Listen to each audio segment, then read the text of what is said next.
All right, we are live, guys. Give everybody a couple minutes. I'm watching for my come up on my iPad here. All right. There we go. It's not showing up on my iPad yet. That's all right. It's showing up on my screen. I see us. Oh, yeah. Yeah, we're there. All right, everybody. It's Sean Dotson here with The Flip Side, and we are live on a Thursday, July 5th, 2018. Hi, everybody. Kind of with a special event here. This isn't our normal thing like we talked about. We wanted, to give everybody the 4th of July and spend it with our family. So we talked about doing a live event here Thursday, and here we are, folks. So welcome to The Flip Side, and I'll let my my co-panelist say hi. And David, go ahead. Hey, good evening, everybody. Glad to be here. Hey, happy Thursday. Yeah. So apparently tonight, Shelly is also doing her live show, which I wasn't aware that Shelly was doing a live show. So first of all, I want to apologize to Shelly for doing a show at the same time as hers. And I think tonight she's talking about sex, so we might not get any viewers tonight. Yeah. But she's talking about dicks, and we are the dicks, apparently. And we are. Dicks and assholes and everything else, apparently. Well, she did mention, hey, that men can learn how to get more sex, you know. I'm going to go back and watch your show then, apparently. Yeah, twice. It's going to be a replay. So tonight, if you notice, I've got a little bit different background tonight. I'm actually coming to you live from Clancy's Irish Pub and Bar. And tonight I'm drinking a La Cumbra IPA from the Santa Fe Brewing Company. That's right. It's brewed right in Forrest, Fenn's hometown. So, David, what are you drinking tonight? Oh, you don't want to know. I got a little dilly-dilly going on. And if you see me get to the bottom of this, we're all in trouble. And what about you there, Nicole? No, the typical, I didn't have time to get a regular bottle, so hey, why go small? That why go small. That's right. I am trying to get my iPad coming up here. Still not showing the live show, so I can show the feed and see the coming up. You got the live feed up, guys? Yeah. I got the live feed up. We're there. They're there. We're there. We're there. You're there. Right? That's right. So I can't say hi to anybody yet. Give me a second, guys. See if I can get this up. You guys go ahead and talk amongst yourselves. Nicole, David. Yeah. Hey, Jason, Fenn Treasure Hunter. Yeah, I like your show, man. It's growing on me. I don't know. I like when you have guests. You know, you're competing with us, but you know, it's pretty good. It's all right. Imitation is the sincerest form of flattery. Yeah, and who's imitating who now? Wouldn't say it. Oh Lord. Well, you know, we're all doing it. Your call. Yeah, that's true. Yeah, we're all doing it. Everybody. I like. Everybody likes Illinois Ghost. I mean, holy crap, what a good guy. Yep. That's right. And he's so mellow. He's like Ramblin' Pam. He's really, really mellow. Yeah. Okay, I finally got this up and running. So yeah, hey, Jason, Fenn Treasure Hunter, how you doing? Anon. Chris, is it Beatles or Bells? Ben Downing, how are you? So a new person I haven't seen in here before. Illinois Ghost, how you doing, Rick? K Pro, Chris, how you doing? I see that you actually changed your name in YouTube now. That's good. H Bird. Redneck Express. Hey, Red X, how you doing? Craig Carter, how are you? T.I. Mats just got in. And is that the same T.I. Mats that was just on the It's All About You that just had her It's All About You? Yeah, Tammy, that's right. It says it right there. Yep. How you doing, Tammy? He's already been affected by the alcohol, folks. This ought to be a hell of a show. Follow me down. How are you doing? Yeah, and there she said, yep, it's Tammy. Tammy, I liked your video. It was very good. It was good to get to know you. So tonight, since we don't have a Gypsy's Kiss and we don't have anything to really follow and be sort of the after party or after hours party, we decided to kind of come up with our own topic that we talked about. And David and I were talking, and we talked about, it might be good to talk about the structure of the poem as kind of how we see it. And so this is really going to center around Forrest Fenn's comment that he said, you know, to answer some questions and save others from being asked, I did follow the clues in the poem when I hid the treasure, but I hid the treasure before the poem was complete. And then he put in there completed. So we really just wanted to talk about that because it was kind of interesting. It makes us all think or know that he obviously hid the treasure before he completed the poem. So it makes us wonder, and I'm sure if you're anything like David DeCall and I, it makes you wonder, what parts of the poem did Forrest Fenn write before he hid the treasure? And then when he returned from hiding the treasure, what did he hide? Or excuse me, what parts of the poem did he write afterwards?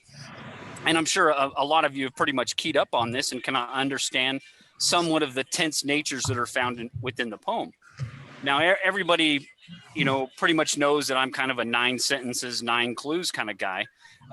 And Forrest Fenn has absolutely told us that the first clue is begin at where warm waters halt. So it's obvious that that's kind of where our journey, in my opinion, kind of starts, where we are supposed to start our journey for the treasure. So if that, really is the first clue, I think a lot of people may agree that most of the meat and potatoes, and I'd be curious to hear what the chat room says and what my partners here say, that the meat and potatoes of the directions of the poem are in stanzas 2, 3, and 4. So David, what's your opinion on that? And DeCall, what do you think? And chat room, I'm going to watch you and see what you say as well. What the hell was the question, Sean? How much whiskey have you had? Not enough. Right. Otherwise, I'd be following you. No, I mean, it's interesting the way that he had to construct it, and I had never thought about before that the poem wasn't complete when he went out and put the treasure. You would sort of naturally assume the poem is done. Now we pack up everything, we take it out, we put it wherever we put it, and we go back home, and that's the end of it. But in reality, it was much more complex for him than that. He goes out, he places the treasure, he comes back, and now he gets to describe parts of what he just did. He gives us some actual descriptions as to the events that took place when he went out there and placed the chest. And I think that, part of when he says, read the poem over and over and over again, that's kind of a little bit of where we're supposed to be when we read that poem over and over again. When you read it the first time, you're kind of, caught off guard. But then as you go more in depth, you begin to realize, this is a description. This man is describing not only what he did, but he's giving you a description of where he did it. And it's up to us to look at the poem, marry it to, a place or places on a map, get there, and then understand where some of the stories in the book or books fit in to that location. And I'll stop there because I don't want to go into that next sort of segment that I want to talk about. And I'm actually getting some rain is starting to come down, so I may have to pack this computer up and move it over to a spot. So you guys talk amongst yourselves. I can do that while you're talking. Yeah, don't worry. Well, I was thinking Fenn, he probably had most of the poem written or a very close to final draft on the poem. He probably was thinking, can I really go put I think it cost him about $1 million to build the chest, and all the items in it. I think it literally cost him, even if he knew the retail value was at a minimum of $1 million. He probably was saying to himself, can I really put this treasure out there? That's $1 million. How many of you could take $1 million out of your bank account and go stash it in the woods where you no longer have control over it? That's not your money anymore. You take $1 million, put it out in the woods. Is it your money? And then, okay, so I'd like to give Sean a compliment, but when he gets back, maybe. No, do it while he's gone. So he could hear it. So he could hear it when he comes. It wasn't a new idea that the poem wasn't completed. And then he kind of reinforced to me that, okay, Fenn said the poem wasn't completed. So what part? So you never. I like Sean. The compliment is Sean thought it through, like what part was completed or not completed, and what does that really mean? I never thought it mattered, but okay, the more you think about it, the more you realize something it does matter. The poem, the poem not being totally completed, very interesting idea, has significance. Well, it is an interesting idea again, because, until that chest was sitting in its, final resting place, then the description of where the chest was couldn't be as accurate. You know what I'm saying? Yeah, that too. That's for accuracy. And I'm saying also for confidence. I mean, could he actually go out there and put $1 million in the forest, and just walk away from it? That's a whole nother issue. That's probably explains why he was laughing to himself when he got there to the car. And he's like, wow, I really did it. I was capable of leaving that hard-earned $1 million in the forest. Am I really going to take off on this adventure, this immortality, this legacy of the Forrest Fenn treasure? Yeah. I'm really doing it, Yeah. Yeah. The only time I've ever done things like that was like, am I really egging this house, or did I really just steal my parents' car? That's as far as I've ever gotten with any shit like that. Sean, are you back with us? Can you hear us? I am back. All right. You guys, well, look, let me ask you this. Right? What did Forrest say? He said it was the most, did he say egregious thing he'd ever done? What did he say? I think it was audacious or atrocious. One of the two, audacious or atrocious. Somebody in the chat room could probably correct us, but I think it was atrocious. And that it was like kind of the wildest, craziest, most bold, ballsy thing he had ever done. I think is what he had said. And sorry, guys. Again, we got a little bit of rain here, which is good, and now it passed. But I'm going to sit here and hopefully we get it was rain. We definitely need it here in the Four Corners area. So, well, Sean, thank you, David. Sean, before you ever put emphasis on the fact that he had hid the treasure and then finished the poem, I had never. It's kind of like repeating this compliment, but you got me to thinking about it.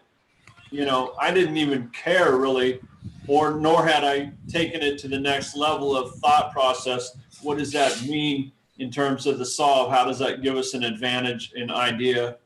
It really didn't really start sticking in my brain when he first made that comment, and he actually made another comment similar to it from the Weekly Words in October 14th of 2016. And he said, and this was part of that whole, year that we had of those Weekly Words, he said, I could have written the poem before I hid the treasure chest, but I didn't. So he had said that before in that, and I'm trying to bring my screen back up here. So it's something he said before, but it really didn't stick up in my mind. Again, I claim to be a poem purist, and I stick with just the words in the poem, but things like that will trip up in your mind and help you use as a ballast or a check and balance to things. So it made me think, what did he really mean by that? But again, it really didn't stick or stir back up into my brain again until I can't remember who it was, Minotaur Marino or somebody who brought it back up and re-brought up the New Zealand video where he said, for sure that the first clue is begin at where warm waters halt. And the first clue in this sense is this is where you start. Not necessarily, in my opinion, of the first clue that you read in the poem, because still the first stanza is a clue, in my opinion. It's the first one we read, but maybe not the first one that gets us on the treasure hunt. So if that really was the first clue, then what did it make that first stanza? What did it mean? And you got to look at it and you got to see the tense nature of it, where he says, as I have gone alone.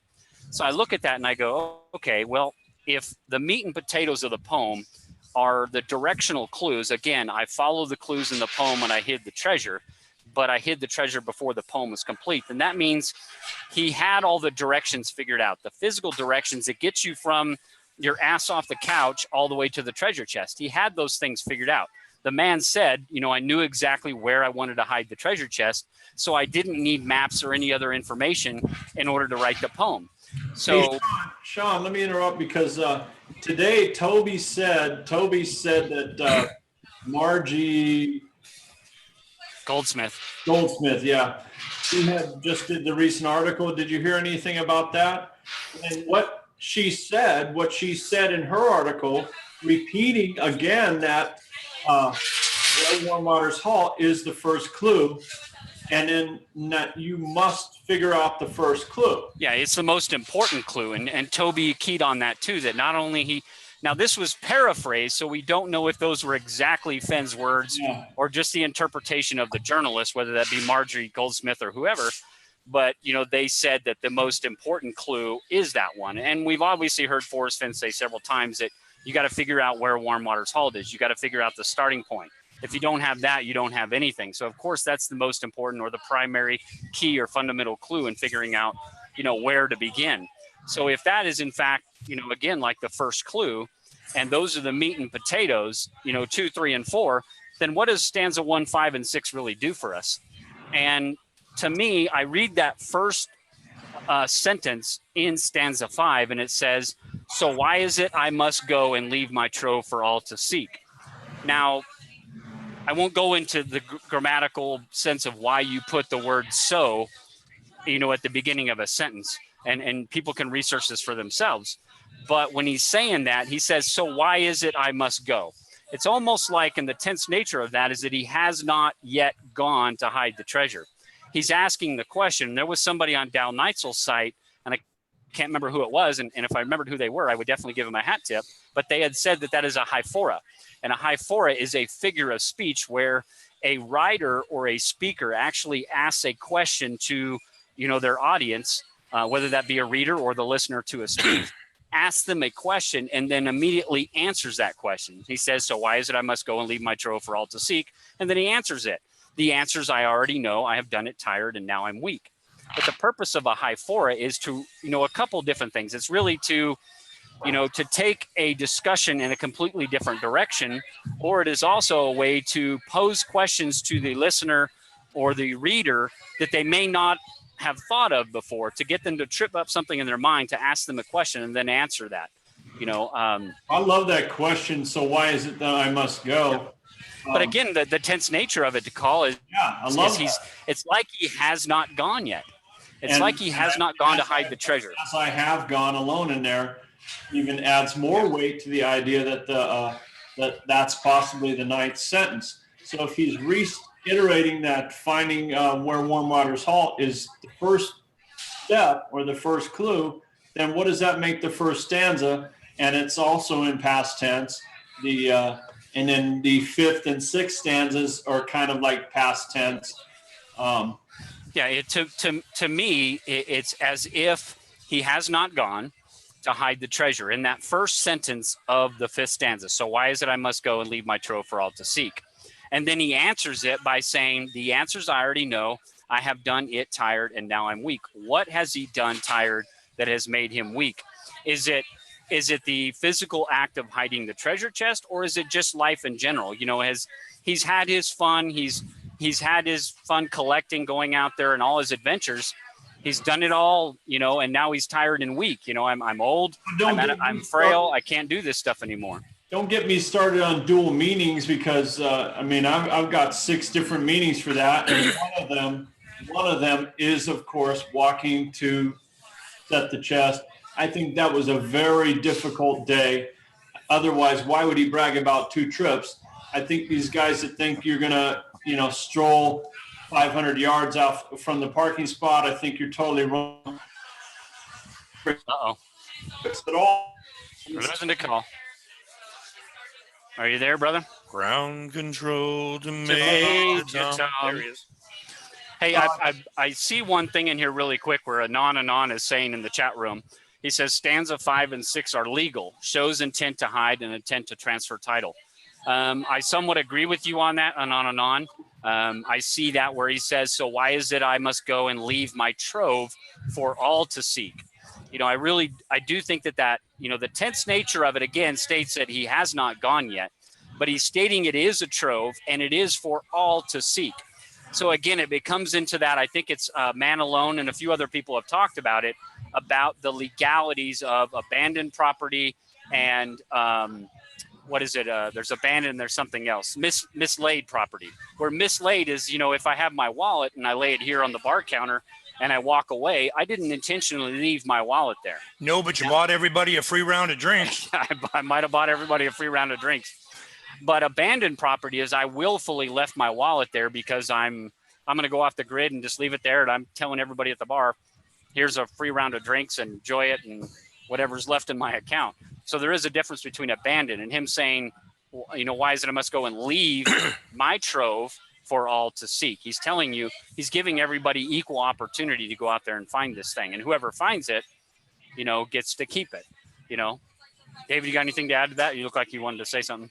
Well, I don't know. I'm reading the comments in the room, and a lot of these folks have got some really good points. Mary Green was asking, has Fenn said there are hints in the poem too, in addition to the 9 clues? And I don't think he's ever said that. And I was trying to think through it real quick myself and see if there were hints besides clues.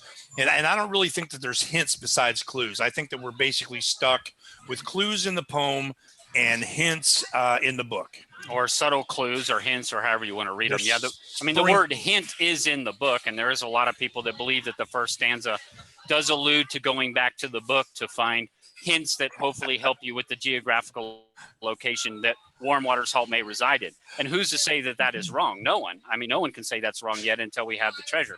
So anything's on the table. I personally believe that that's not the case, but opinions vary, obviously. Nicole, did you have anything to add? Yeah, I think the first stanza will go down in history as the most brilliant part of the poem. Sure. It's not fully understood yet. Fenn has alluded that the first clue and all that, is very important. And I know I'm not really confused what the first clue is, especially after this recent article. But I think there's still some powerful things in the first stanza, and I think people discount the 5th and 6th stanza too much. There's got to be some. Braven in the Wood. Title to the Gold. These are some powerful. Yeah, I agree, DeCall. You're locking up us on again, but it's kind of ticks me off. It's the best that money can buy, router and modem. Everybody in the house is using their tablet and their phone on Wi-Fi, man. Your mom's over there. She's throttling your Wi-Fi is what she's doing. Look at me. Oh my God, we totally disappeared. Where'd he go, folks? Poof, we lost DeCall. He's totally gone. So really, to me, when I look at this and I look at the structure of the poem, I see stanzas 2, 3, and 4 really being the directional clues in the poem. They are what gets us from off the couch to the treasure's location. And I've said it before, stanzas 1, 5, and 6 may not be the physical directional clues, but they still are clues that can help us, with other things in the poem, like, understanding, how to interpret the poem or anything else. And if we lost the call, we're going to try and get him back. There he is. There you go. Good job. That was quick. So let me address. Yeah, go ahead, David. You got a question? Let me address. Minotaur Marino wants to know, how do you go alone in there, and that's not some kind of a clue? And look, I agree.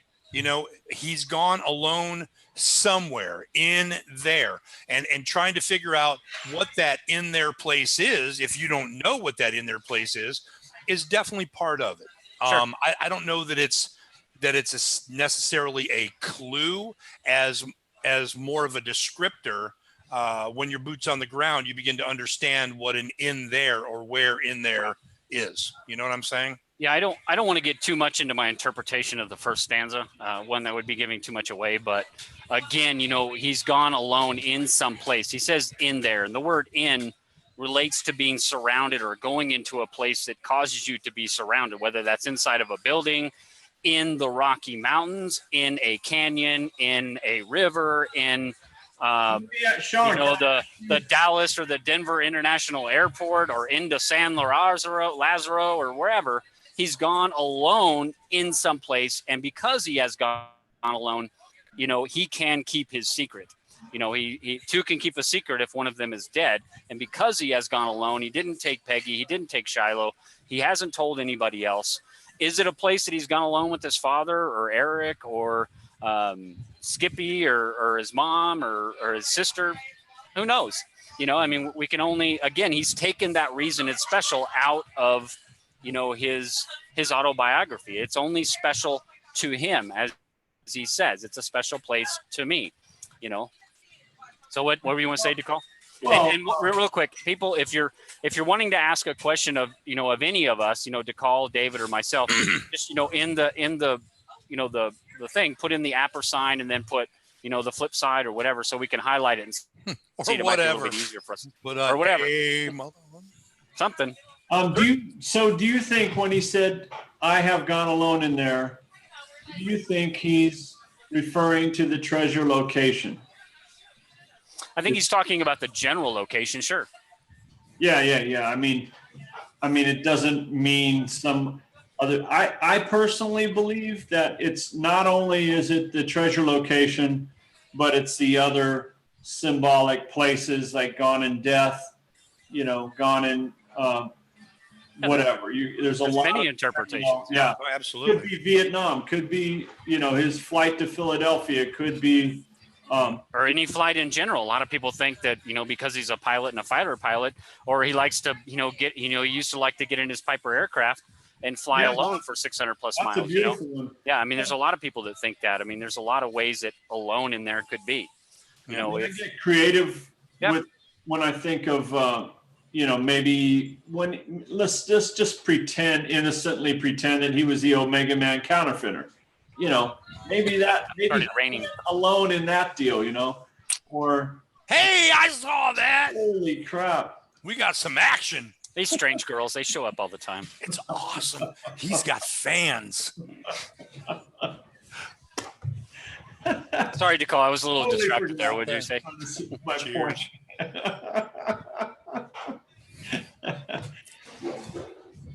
Yeah, I mean, you know, maybe it was. That was my wife, folks. Yeah, good. Thank you. That's what's stalling my conversation. You gotta have proper credentials on that. Credentials, ID, kiss. Right. She is of age, barely.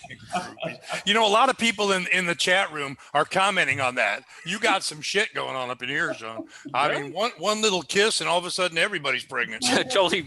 Mitzi, she might kick your ass. You better watch out. She's a tough girl. Mitzi, you gonna take that kind of shit? See, Mitzi was like, I ain't taking that shit. She's over there upping on it. I need another beer, folks. Somebody call me in a beer. So here's one thing I want to talk about that may not be a very popular thing to talk about. Did we lose DeCall, or did he freeze up on us again, or is he like, look at those eyes on him? It looks like a Buick's about to hit him. It's got that deer in the headlight look. Hey, Sean, there's a lot of questions and great comments. Where are they? We are really good at checking your guys' questions. Yeah, we suck at this. Look at this. Sledneck is the most recent. Well, there's one just above him. Go up to Jeffrey Carter. Oh, fine. Go up to Terry. Panels. Could alone in there refer to his mind? Jeffrey, that's a good question. I think you know, there's several people that believe that. You know, where is the one place that he can go alone, and that is in his mind. And he's kind of referenced that a few times, that he loves the company and the solitude of just being alone. And, you know, yeah, a lot of people believe that place that he's gone alone in there could be in his memories, and the literal version of that is his memoir. And a lot of people do believe that the memoir is the place that he hints of riches new and old. And that's why I think a lot of people believe that the first stanza may be referencing to the subtle hints in the book that help you narrow down the correct general area, that the correct interpretation of where Warm Waters Halt, or what Warm Waters Halt is, resides within. And that's a perfectly good logical line of reasoning. As a poem purist, I don't see it that way, because I'm sticking with just the grammar, and the grammar to me tells me something a little bit different, but that doesn't mean that I'm right. It's just my interpretation of what the poem is telling me. But that's a perfectly legitimate, you know, possibility. And I don't think why that could be right or wrong. I don't know. And did you have anything to add to that, David or DeCall? No, I just want you to go back and read some of these questions and comments, because the room is on it tonight. I'll tell you what. Well, there's one here from T.I. Matties. And am I pronouncing that right, Tammy? I'm sorry. Is it Matt's? I mean, Matt is probably. Matt is, yeah. I'm sorry, Tammy, if I'm pronouncing that wrong. But she says panel and MM, I guess Minotaur Merino. I too believe in there is important as well as cold. Yeah, I believe in there is important and so is cold. I think every word in the poem is important. And Sean and I often disagree on what, you know, the cold is all about. You know, he vacillates a little here and there because sometimes, you know, I'll send him $1 and go like, here, listen to this. And he'll be like, all right. Did somebody look up vacillate? I don't know what that means. It just sounds very rude.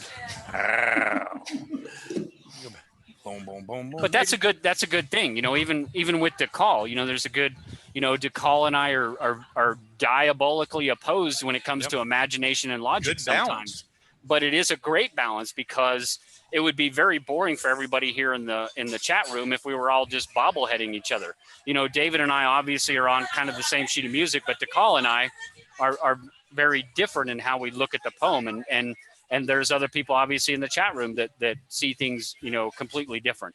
But that's good. That creates good discussion because, you know, something, you know, in an imaginative way will definitely stir something in my logical mind, and something in my logical mind will stir something in somebody's mind who's very imaginative. It definitely has. I mean, you've added new layers of credibility to the whole grammar idea. Your thoughts on grammar have really opened my eyes to interpreting the poem. I always thought I was doing it absolutely grammatically correct, and found out that I was wrong. We don't know you're right or wrong. We don't know. I mean, I could be completely wrong. We really don't. And I'm willing to take that chance with my solve, but it is what it is. That guy, he was saying that he found out the same thing about brown not being possible to properly be brown trout. Now here's one from Sledneck, if I can read it. He says, panel, do you think the Terry Scant is a physical object? And DeCall, I'll let you start with that one. Do I think what's a physical object? Do you think, he says, the Terry Scant is a physical object? I don't. I think it means exactly what it sounds like. Just wait a minute. Appreciate the view. My imagination still goes wild with that phrase, Terry Scant, because he's about to look quickly down. But I mean, let me know if you want to go into it. I've got some really crazy ideas for Terry Scant. No, we don't want to go into it. We don't want to go into it. Thank you. Guys, I don't talk about my interpretation of the clues. One, again, I don't want to muddy the waters because I don't know if I'm right or wrong. And two, if I am right, I don't want to, you know, potentially ruin David and I's chances of recovering this thing. So it's a fine line. I will tell you, I don't think Terry Scant is an object. Personally, I don't think it is. Doesn't make that right. That's just my personal belief. Well, a lot of people say Tari Scant, kind of like we're looking at tar. I don't mind that idea. Fine. It doesn't seem to. I think Fenn is really trying to say, just stick around and appreciate the beauty. If you were staring at the treasure chest, okay, that would be something to behold right there. I mean, that would be a blaze of glory in itself, you know, and you're going to sit there and just be stunned in awe, dumbstruck. So there's plenty of room for just the literal meaning. About damn time you brought him a drink. Let's see. Well, let me just say. At one time, I thought Terry Scant with Marvel Gaze meant, you know, don't sit there with the dumb, surprised look on your face. Get the hell out of there. You know. Get the hell out of there. You got a, you know, chest. Go. Yep. Again, panel. You guys think the physical construction of the poem is important? For example, 4 lines per stanza. My personal thought on that is no. Yep. My personal thought is, you know, he put it in the structure of a poem to mask that which is the key to decoding it, which is grammar. You know, again, it's kind of like the gold bug that, you know, Captain Kidd had put the instructions to find his treasure in a cipher. So Legrand had to decipher that cipher. So that's kind of, I look at that and go, oh, that's kind of what I think Forrest Fenn has done with the poem, is he's put it in a poetic structure to mask the tools or the way to just disentangle it or decrypt it, which is grammar. Doesn't mean it's right. It's just my interpretation, how I see it. So now there was one here that I saw from Illinois' Ghost. It said Illinois, not Illinois. I know. I can't help that. I say that all the time. I'm a California boy. That's how I talk. He says, panel, do you think the new article or the new articles are just the same old thing, or do you think he's giving more to us? Rick, I kind of see it as a lot of the same stuff. You know, the recent one that came out in Forbes and the one that came out in the was it the Guardian, and the one from the Santa Fe Reporter. The Santa Fe Reporter had some kind of interesting stuff in it, but I think it's kind of a rehash, you know, and it could be, and this is just a wild idea, it could just be the media trying to jump on the frenzy of Forrest Fenn's gut feeling as well. They're like, man, we want to be a part of this. We want to be in the thick of this, that if it is found, we can say that we were in the middle of this too. So it could just be, you know, the media's way of jumping on the bandwagon as well. Just my opinion of the media sometimes. And Dow Neitzel today, if you hadn't seen it in his odd and ends, boy, he really flamed the Guardian. You got to go in there in the odds and ends today, and he really flamed those guys. I got to give some props to Dow Neitzel because he really stuck it to the Guardian. Good for you, Dow, and dilly dilly to you. What did you say to them that was so harsh? Oh, it would take me a minute to find it, but if you guys want to talk amongst yourselves and look for the next question, I'll find it. Oh my God, dude, there are so many questions. Let me talk about my idea of poem structure, okay? We talked about Sean's. Mine is not so far different, but okay. I really do think there's something to the 24 lines equals hours in the day, but we're not going to focus on that so much. We just take the idea of just imagine sunrise at begin at where warm waters halt. That's the beginning of the solar day. You wake up, you're going through your day. You got high noon. You got you've done it, tired and weak, and I also see it as kind of like we know warm waters halt is the first clue. So what do we do with the first stanza? I think the first stanza could be the ninth clue all of a sudden, because where else are you going to put the first stanza if the first clue is line 4 or line 5? I mean, again, I don't know if it really matters the order of the clues that were written afterwards. It matters in the order that they are presented in the poem, because it's like that first stanza is written after he's come back. If that first line in the fifth stanza, you know, in its tense nature, is written before he goes to hide it. So why is it I must go and leave my trove for all to seek? So he's written stanzas 2, 3, and 4, and then the first sentence of stanza 5 before he's ever left home. Those are the clues that he followed in the poem when he hid the treasure. Those are the clues that he already had figured out, already written in paper as a draft, and then he went and hid the treasure.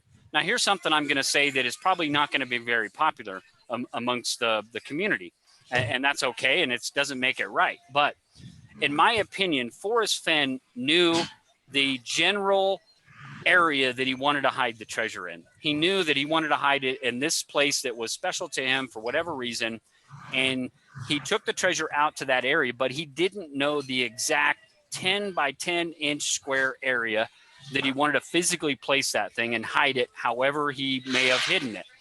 So when he went out there, after he had stanzas 2, 3, 4, and the first sentence of 5 hidden, he went out there and he started looking around and going, okay, I know I'm going to place it in this general area, but where in this general area does it make sense for me to hide this, that it will last for 100, 1,000, 10,000 years? And then he placed it in that area and hid it in the manner that he wanted to hide it. You know, you could take Eric Sloane's book and his influence by Eric Sloane and how he could have figured out how to hide it, and his knowledge of just finding hidden things out in Mother Nature, and how that chest is actually patina is a lot of things people talk about. You know, that it could change colors and what that thing looks like now after 8 years. And again, David Kramer brought up a good point of, you know, if some wind blew in there, does that mean it's buried? Because if it's buried, who cares if some wind blew in there? If some wind blew in there, if some weeds blew in there, it wouldn't matter if it's already buried. It wouldn't matter if some weeds blew in there because it's already buried. So it kind of tends to think it may not be buried. It may be covered up by some rocks or in a tight crevice or something like that. So he may not have known the exact position he wanted to hide it. That's why he didn't complete the poem completely. So when he came back from hiding the treasure chest, he may have finished the second sentence. The answers I already know. I've done it tired. Now I'm weak. And the very last stanza, the sixth stanza, and then the first stanza. So everything, then is complete once he comes home, and finishes the whole poem. And that's, I know it may not be a very popular belief. Sean, am I confused? What is the ones he had finished before he went, and which ones did he have finished after he hid the treasure? He had stanza 2, 3, 4, and this is just my belief, but I believe he had stanzas 2, 3, 4, and the first sentence of stanza 5 completed before he ever went to hide the treasure. He knew the general area, and maybe even a very small area that he wanted to hide it in, but not the very precise 10-inch by 10-inch spot that he wanted to hide it in. And whether that makes a difference or not, I mean, who really knows? I think it's obvious he had to find the exact right. He had to find the exact right spot that he could conceal it well. Was that a 200-foot area or a 12-foot area to select the best hiding spot, concealment spot? Yeah.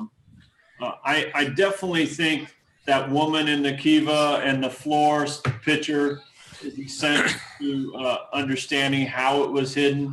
Yeah. Of course, I have no idea, but that's why would he even publish such an idea with the square pottery and the dragonfly under the floor? It doesn't make any sense other than that's how he buried it. But Yeah, and I think in the book Finders Keepers, the author talks about those kind of caches that Native Americans would use that are very similar to what Forrest Fenn depicts in that.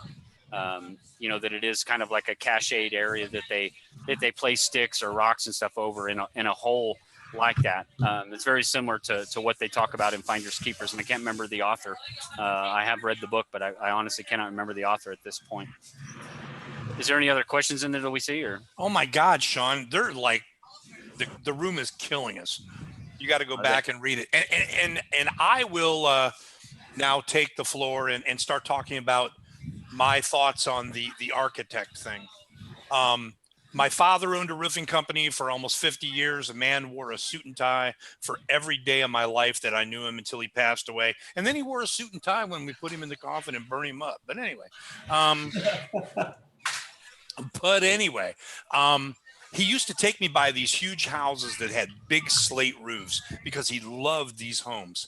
Yeah. And 2-3 stories tall. And he would explain to me that the architects, the people who designed those houses, the entire house was built to hold that roof. That was it. That was the entire purpose. And when Sean and I started talking about Forrest Fenn being the architect of this poem, I realized how directly that was related to those slate roofed homes that my father used to drive me by. And the only reason that this poem exists is to get us to the treasure. And so when he says he felt like an architect, that's what he meant. He designed it, he built it, he drew it to get us to the treasure. And if we figure it out, if we understand the design, if we can read the plans, we can get to the treasure. And that's what this is all about. And I reminded Sean today when we were talking, we treat this like it's fun and games, but this is millions of dollars. Boys and girls, this is a real deal. This is for millions of dollars. And all of you in the chat room and all of us sitting here on the panel, we all want to get to that prize. And that's why somebody in here had said, one of these days, these chats will lead to some sort of an epiphany and somebody will get to the treasure. And I thoroughly believe that. I believe that somewhere, either Sean, myself, or DeCall will say, you know what? Wow, that's it. And boom, we're out there. God help us if it's totally not Mitzi. I don't mean that. We better have a party if you find it. Oh my God, I'm telling you right now. Now, there's another question in here from David Kolowski, and hopefully I'm pronouncing that right. Panel, what about the words alone and all? Now, are you talking about what our interpretations of those are? I think alone basically means by oneself, without anyone else. There could be other meanings to it. But the word all, and I think that's only used in the sixth stanza where he says, so hear me all and listen good. Now, when I think he's saying, in my interpretation of that word in there, he says, so hear me all. I don't think he's saying like everybody. again, I think, and we've talked about this before, I think when he's writing this poem, he's talking to the individual reader. You know, he's talking to you, the person who's reading the poem, me who's reading the poem, David who's reading the poem, DeCall who's reading the poem, whoever's reading that poem, he's saying, hear me all. And all in that context would not be like everybody.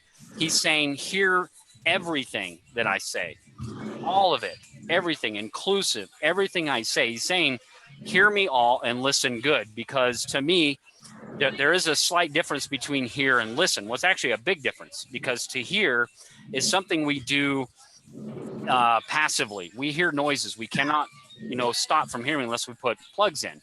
But to listen is very active. I can hear what my wife is telling me. Now, whether I'm listening to what she's telling me is completely different. And you all laugh about it, but we all do it. I hear what my wife is saying because I cannot stop the noise in my ear. And I love my wife. Oh my God, dude, she's going to watch this. I know. Right now, Joel Lewinsky's going, oh man, now you're sleeping on the couch. Yeah. Well, Joe's a lawyer. He needs your money anyways. But he's saying, hear everything I say and listen good to what I'm saying. And to me, that, again, it goes back to grammar in the poem and understanding that. But that's just my interpretation of it.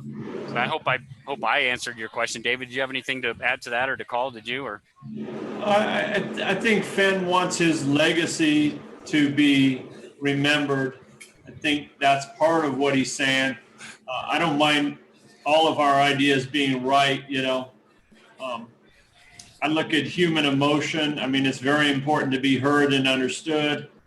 Fenn is completely well studied, so we all are hearing and understanding him in our own unique ways. Hopefully it's the way he intended. And I think it does hint at the purpose of this chase right there in the poem. Hear me all and listen good. Why is he even doing this? I think that's critical to understanding Fenn. Yeah, I think he's teaching us a lot of lessons. Again, I've talked about it in the stories in the poem. I think everybody's looking at him looking for hints, but I think there are a lot of wise lessons, taught or being taught by a man who's lived a life well.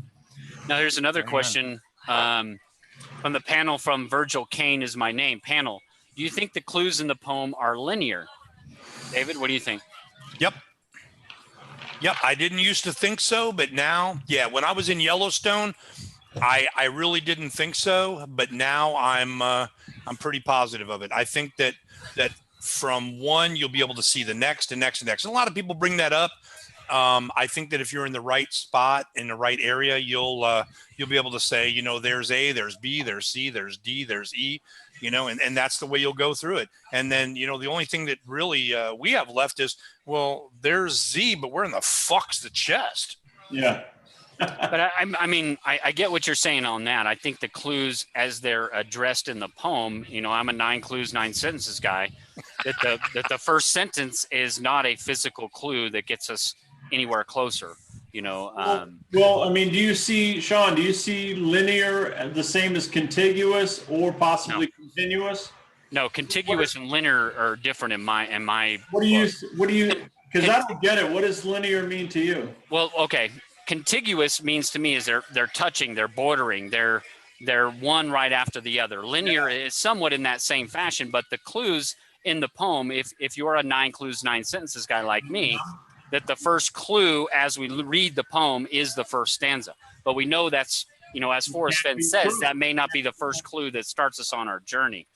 So linear, the physical clues may be linear, as in stanzas 2, 3, and 4 are linear, that gets us from off our asses off the couch to the general area, and potentially within 12 feet of the treasure are contained within those. Now, all the clues are contiguous, as in they are bordering and touching each other physically in the poem, but in nature and out there on boots on the ground, they're not physically touching in that sense, because the first stanza, in my opinion, is not a clue that gets us physically closer. It still helps us point us towards the treasure and the fact that there's important information in it, but it's not a clue that gets me physically closer. Well, in my mind, the first stanza and the second stanza kind of are like an end and a start. We begin it where second stanza, the first stanza is like an end, I even think of it as the double omega right there, first and second stanza. We got the end and the beginning right next to each other. Both ends of the rainbow kind of connected in a way that doesn't make sense at first. Yep. But at the same time, linear and contiguous. In my solve, it's so easy to say contiguous because I've got water touching water every step, every sentence of the poem. So there's no point where water doesn't touch water, molecule to molecule from beginning to end. So we definitely have contiguous, we've got the continuous, and we have the life cycle, birth and death, fortune to poverty and poverty to fortune. There's a whole bunch of symbolisms and scenarios where you can have this omega to omega, where you have one door to the other door, entering life, entering death, entering the stage, and exiting the stage. Yeah, again, the layers of the poem. I think they're definite layers. I mean, and why not? I mean, the guy worked on it for 15 years. Why not throw some layers in there? It would be so boring if it was just literal step by step with no. And what does Carl Sagan say? That would be a horrible waste of space and time. More than one meaning, really. Yeah. What's the point of a poem if it doesn't have dual or triple or multiple meanings? Now, Ben Downing, you asked a question right after Sledneck there, or excuse me, Virgil Kane, that said panel. He said you have to follow the clues in order, but has he ever said the clues are in order as they appear in the poem? No, I don't think he's ever said that. I mean, he said the first clue is obviously the first sentence in the stanza. Well, the first line in the stanza is what he kind of says, but to me, I think it's that whole sentence. But he's never said that the clues have to be followed in the order that they appear in the poem. He has said the clues are, as you read the poem, are in order, but it doesn't necessarily mean that that's how you have to follow them. And again, I think that's why we're having this discussion is, you look at the tense nature of that, that line in the fifth stanza, and then the whole entire first stanza, that the tense natures make you think that something, it was a point where he stopped, and then that first stanza is as he has already come back from hiding the treasure, and he writes that, as I have gone alone in there. Meaning he didn't say as I went or as I go or anything else. He said as I have gone, meaning he's gone and he's already returned from that act of hiding the treasure. And that's it. We have our past, present, and future. And those are basically the three that you have. Yep. Yeah, I love it. And I mean, Jack talks about timelessness of the poem and all that, Well, and that's it. Think about that 1,000 years from now. Think about, when we're all gone, when our children are all gone, and they find our books and they go, what the hell is this? Oh, my God, and they go out and they look for this thing. It's going to be a completely different search. Yeah. And then I see another question from H. Purd. He says, panel, you heard it first, or you heard it here first. Look up Chasmus, I don't know what that is, on Wiki. It is a poem structure. We'll put you got to look it up, Sean. Put X's all over the poem. It is my own discovery and have never seen it written or alluded to in forums. H. Purd, I'm not familiar with what you're talking about. I will look it up. Sounds interesting. I'll definitely check it out. You say that again from H. Purd. I'm sorry. Hey, let me change the cycle of the room. By the way, Sean, there are hundreds of questions. People asking the panel things, people asking us things. I mean, you're going to be able to go on for quite a while with this. By the way, Rob G, Mary Jane's going to help Rob G find the chess. I used to think that way, but now, I can't do that. Well, Dan Meyer asked me, do I have a solve end to end? I have a solve into where I think it's close to the end. Almost end. Yeah, but I don't have the treasure yet. So I obviously have to say, no, I don't have a solve end to end. I have a solve that gets me to an area where I believe the treasure is, but obviously I have not plucked it out of the ground yet, so I cannot say I have it end to end. Hey, Brother Thomas, guess what? Yeah. I know exactly where Sean's looking, and I know where that is. That's funny because he was always like, Sean won't even tell us what state. I'm like, fuck, I can tell you within 100 yards of where that guy is. But anyway, I want to change this up for just a minute. And I brought this up to Sean the other day, and I sent him this epiphany email and all this shit. You know how Fenn says, like, you know, give the poem to a child. All right, well, that's cool, you know. So the kid has a poem, and he's like, well, if you give me $5, I'll read it. And, you know, if your kid's anything like mine. But anyway, okay, so what's the kid going to do with the poem? Okay, so you turn around and maybe you read the poem to the kid, and the kid's like, again, you know, what the fuck is this? So then I started thinking about it.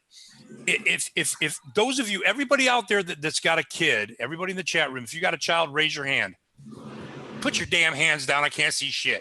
Okay, you two, I got you guys. You guys are in the panel. I can see you. But anyway, if you've got a child, what is a child? What are they reading, and how do they read it? And I told Sean, you know, children read fairy tales. They read stories. Once upon a time, as I have gone alone in there. Think about it. Think about the way that a child is going to read that poem, and think about, you know, what Sean has been telling you guys about grammar and what about punctuation. I got his attention real quick, and about punctuation. And instead of reading it like a poem, read it like it's a fairy tale, like it's a once upon a time.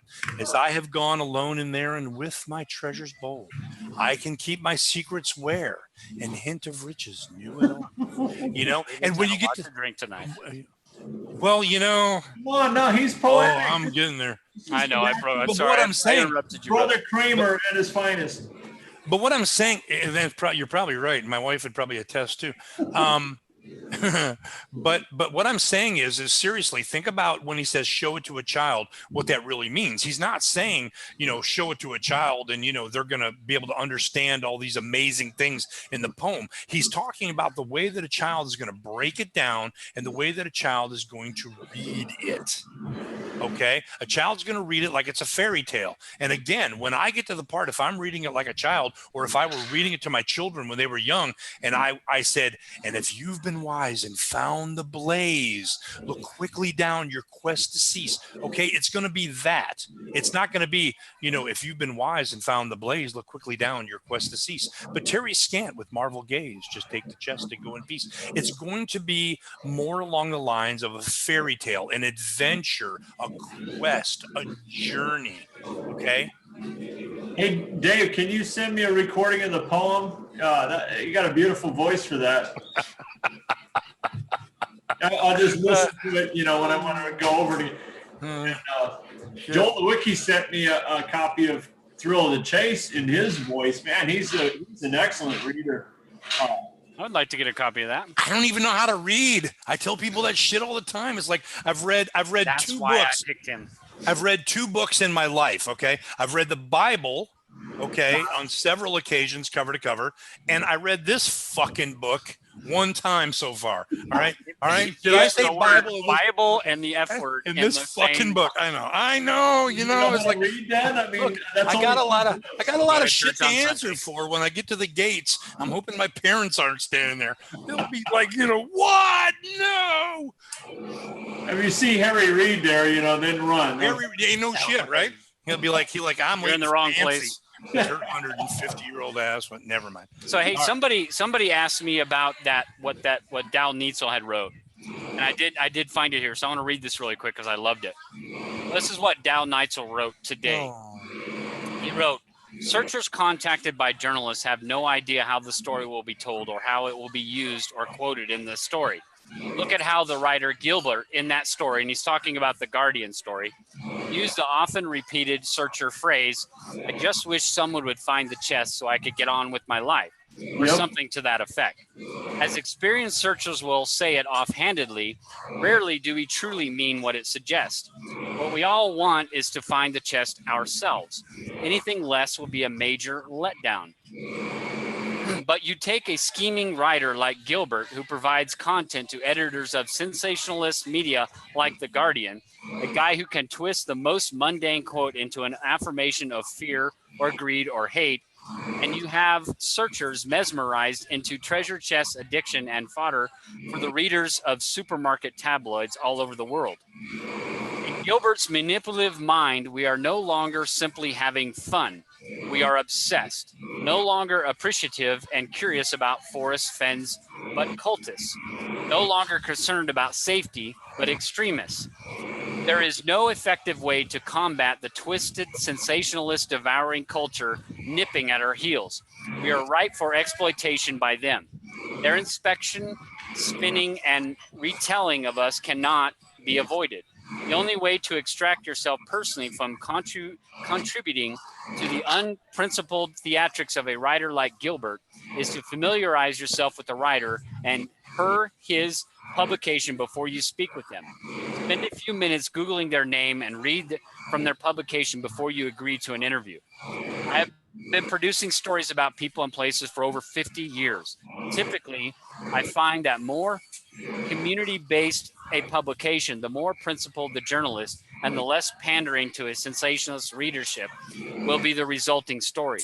That being said, there are certainly reputable national media outlets and very principled national journalists, but caution is always prudent. Google before speaking. Now that I've said all this from my high and mighty pulpit, I will probably unknowingly appear in the Crusader talking about the pureness of the searchers who hunt for the Forrest Fenn chest. I thought that was awesome. I give Dow a lot of props because I think he spoke well in that and spoke to how our media can be very biased, on both ends, the right end, the left end, you've got to read them both and hopefully find something in the middle that makes sense. But well written, Dow. I hear where you're coming from. I know a lot of people would disagree with that, but I liked it and thought it was well written. Yeah, where's that Darth Vader noise coming from? I have no idea. I can tell you what it is. And my kid's taking a shower right next to my microphone. Oh, walk in there with your computer. Yeah. No. Yeah, we're all going to jail.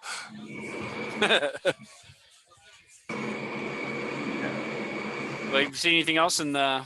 Oh, there's one. Ben Downing.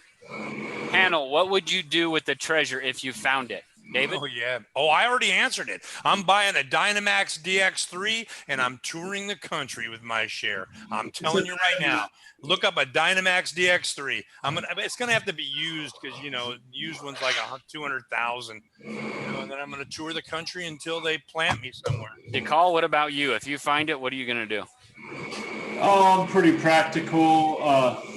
Definitely pay some bills. And I like to think about, where do you put money to keep it from losing in value? Buy a couple of fourplexes or something that keeps the money flowing. I'd rather be in Idaho or Utah or someplace, near the Bishop's Storehouse, try and create like impervious plan wall around society. If the dollar collapses or any other thing, I like to have some options. We already said you're going to show people your guns first off, so there's an option. If I'm forced to fight, dude, I will fight. I was thinking more like, if you wanted to be independent, you need like solar power and unlimited water. And man, my dream home would be in the side of a mountain, 52 degrees in there, walled on 12 sides and that sort of thing. Damn, I hate to agree with Brother Thomas, but man, I'm with you, baby. None of this flamboyant lifestyle. I'm all about business. Oh, hey, man, all I need is a nice cave in the side of the mountain. I can back that DX3 up in there. Yeah. And I'm proper. All right, dude. Woo! I'm going to take the kids to Disneyland. Nice. Same house? At least he didn't say Wally World. Right? You just going to pay off your same house or what, dude? You know what? It's all about finding the treasure first. It's you got to do that. It's hard to plan that stuff when you're focused on just trying to find it. What's really sad? Having fun while you're doing it. It's really sad. Honest to God, if Sean and I were to be fortunate enough to find the treasure, I'm looking for another treasure hunt. I'm going to hit the Outlaw Trail. I'm going to hit someplace else that I can go look for another treasure, and I can do the same thing that I'm doing here, you know, and just enjoy the remainder of my days. Yeah, nice. I wouldn't mind buying some property and putting up some cabins, you know, some small cabins for our family. Do we have like a family retreat where we go up to a couple times a year and just make a family tradition of it? Apparently Rob G can help you with that because he works at Home Depot. So, you know, you need to slide in on that Rob G thing there. I like that, Rob G. Yeah. Sean, tell me, I'm going to try a different microphone. Tell me, is this microphone better or worse? Yeah, it sounds a little better. Yeah, you sound like my optician. Now, is that better or is that better? Is that better or is that better? I'm looking for some other questions. Make sure we haven't missed any here. No, you missed a lot. They're all up above. Calls me by name. Once you look up Chasma, you will love to hear your thoughts. Okay. Yep. I'll either post them in the comment section or something for you, brother. So, Sean, let me ask you something. Sure. So, do you think the first stanza is the ninth sentence?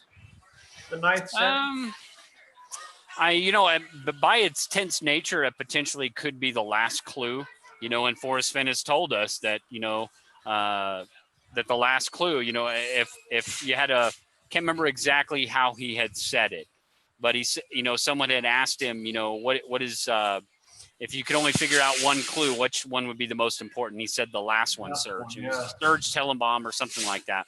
And could the first stanza be the last clue? Could be the last clue that he wrote. It doesn't necessarily mean it's the last clue that you need to find the treasure. Well, because isn't there an obvious question here? If the second stanza is the first clue, then what the hell do we do at the first stanza? And why does 9 sentences matter at all? I mean, we have plenty of ideas why 9 sentences matter. And, you know. Well, I've said it before. Me being a 9 sentences, 9 clues guy, it really doesn't matter how many clues are in the poem.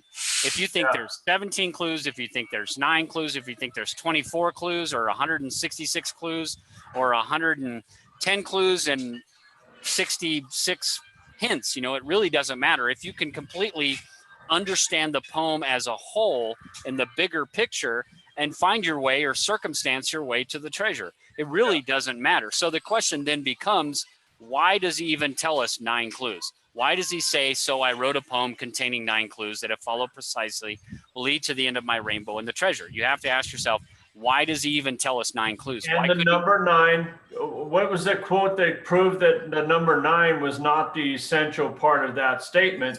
Yeah, Halo had asked him, you know, Forrest Fenn, did you, start out with 9 clues or just end up that way? And he had said, Halo, great question.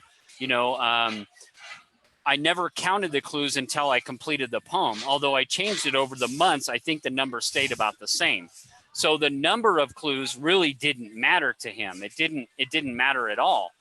But so then that again asks you or makes you question, then why does he even tell us how many clues? Why is that even important?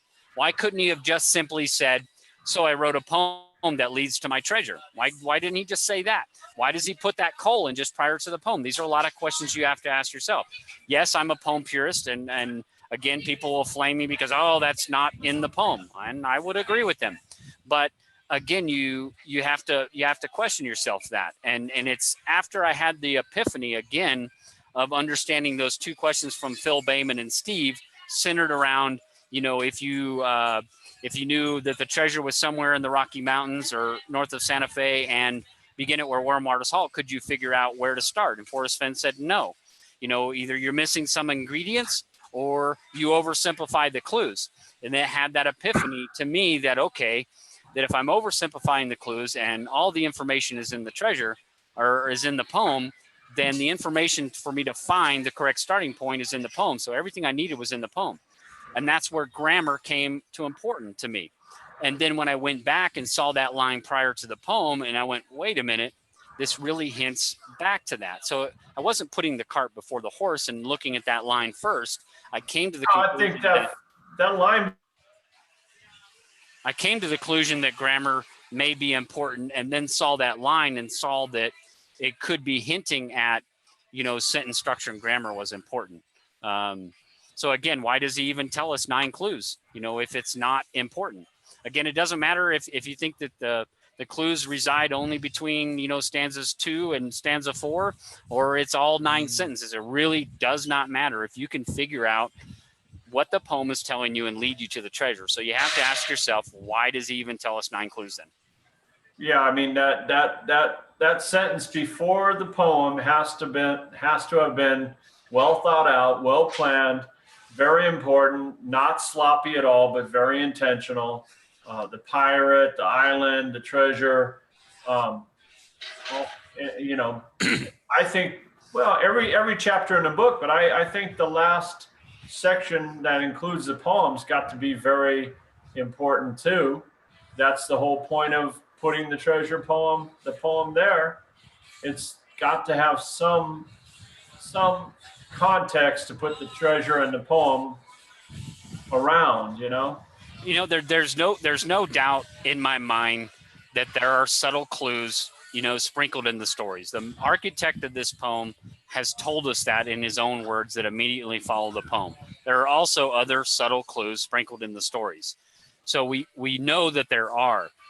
There's no doubt. But to me, if you're focusing on trying to figure out the subtle hints before you understand, the correct starting point, then you're trying to look for subtle hints in the book that are going to tell you where that starting point is. And there's 28,000 words in that book, and trying to isolate out of those 28,000 words in the book without allowing your subjective bias or opinions to make you believe that is actually a subtle hint, is just going to lead you down a multitude of rabbit holes. It doesn't mean you're not going to find the right rabbit hole. Again, man alone and talking about the odds of the lottery, play those odds of the lottery and try and figure it out. Keep playing those same numbers. Doesn't mean you won't find it or get lucky. I just think that sticking to the mere 166 words in the poem to be able to find that starting point, and once you have that general area, it is quite possible to go through the book and then see what you think are, again, going to what Anagram has said, him and I's talk back and forth is that, you can find several coincidences in your general area that could refer back to the book. But those coincidences may only give you confidence. They may not give you confirmations, because the only real solid confirmation, in my opinion, we ever will get is finding that treasure. Everything else is just coincidence, and no amount of coincidences will ever prove confirmation or fact other than pulling that chest out of the ground. And I know opinions will vary, and that's fine. I'm not saying I'm right. I'm just saying Jason Den and Rick IG, they're talking about the same questions, same exact. Who doesn't want some form of confirmation? Sure. Of course, people want that confirmation in secret, or by email, or a little phone call from Fenn, saying, "Attaboy, you got it right." It's the same reason why we publish our answers to the clues. And I've said this in my other video. I can't understand why a person would post or provide their answers to what they believe a clue is, unless they're looking for some kind of affirmation or confirmation that they're right. So we all, as human beings, are looking for affirmations from other humans. We're looking for confirmations that we're a good person, or we're an attractive person, or we're a smart person, or all those other things. We want positive reinforcement from other people, and I'm not saying it's a self-confidence issue or anything like that. It's just human nature. We all want that, and in this treasure hunt, it's no different. We all want that.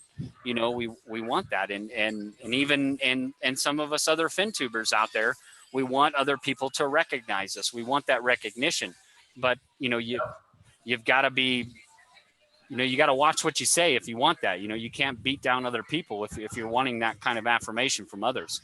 We're all in this boat together, and if you're beating down other people trying to get intimidation, you're not getting it. Yeah, intimidate others into believing my solve is correct. That's brilliant. Sure. You just want affirmations of it. And I can't blame them. But again, The reason why I won't share my answer to my clues is David and I feel very confident in that, and we don't want to give those kind of things away. And one, again, I would be going counterculture to what I believe is way too much noise out there. Why would I just muddy the waters even more? I can't prove I'm right. Why would I mislead somebody else? That's why I don't provide my answers. Didn't this last article say, kind of act like it's one person again? I mean, I thought we were at up to 2 people that had sort of the right area. And then this last thing that Toby was talking about just today is back to one person, Yeah, I think that the article, and I think I've got the right one here in the Guardian, where he had said, one person was close. Was it the Guardian or was it another one? I don't know. Somebody can correct me in the room here, but yeah, it said, one searcher had been within 200 feet, and something along that lines. I mean, it is kind of interesting that the one person is or has been involved with the forums and the blogs, Yep. Well, I mean, but he said too, one is currently on the forums or blogs or whatever, and one may not be. So one may be more of a lurker that doesn't. Cheers. Cheers. But here's one curious thing is that, like he has said, rocking chair ideas can lead one to the first few clues, but a physical presence is needed in order to complete the solve. So while that one person may have been 200 feet from the treasure, and they may have been, obviously were in the correct general area, they may not have had the correct interpretation, of the clues while physically on the ground. They may have just gotten lucky. And I hate to say that, but they may have just arrived at that location, like he says, as an aberration. And he has said many people have been 500 feet away from the treasure. But those people, again, may have been arriving at that location as an aberration. But the person who was within 200 feet, what was the difference from that person to the people who have been 500 feet away? Again, that person may have arrived only there as an aberration, but did not understand the significance of where they were because they did not have the correct interpretation of the clues. And while I don't think these were complete idiots. I don't think there's a busy road right there. I think it's off trail, literally in the mountains, in the wildlife. You're really not going to see, in very few places in the world are you going to see elk and wildlife, in a search area, unless it's off trail a mile, Yep. Hey, why must I go? I see you popped in there. Davio 22, see you there. We lost David Kramer. Now I can talk shit about him while he's gone. Davio 22, do you got this thing solved? You got this game figured out? I mean, what state are you in? Anybody want to tell me that you got it solved? I mean, I'm in a great mood tonight. I'm not gonna yell at you this time, even though I should, because Red X asks us how many in the room, how many boots on the ground. Wow, Redneck, you got 50 searches. Nice. I lost track at 40. I don't even count anymore after 40. I've got 20 searches, and I've only got 10 trips and 20 searches. Maybe 15 trips and 25 searches. I lost track of what I'm doing too, but. Yep. Now, Virgil Kane asks, Sean, do you think that the person was actively searching or Fenn picked up on the location by email? I think it was an active searcher, and obviously, Lucky Love has posted that video from the cutting room floor where he said, he either recognized the place or, they sent him a picture of the place. So he obviously recognized that area. If he's familiar with it and it is special to him, then he obviously would have recognized that area. So it makes me wonder, if, what a searcher would take a picture of while they're out there in their search area, that he would have recognized it. And why would that searcher take a picture? That's, that's one question you got to think of yourself or think of what if that person was 200 feet, what would they take a picture of? So it's just what could be considered unique. Sure. I mean, unique enough that the man would have recognized the spot. Yeah, like a rock formation. I mean, mine is easy. I've got an island in the middle of a lake. That's that's unique in the wilderness. Maybe a tree. There's certain tree patterns and trails and lakes and area and rivers that are recognizable to Fenn.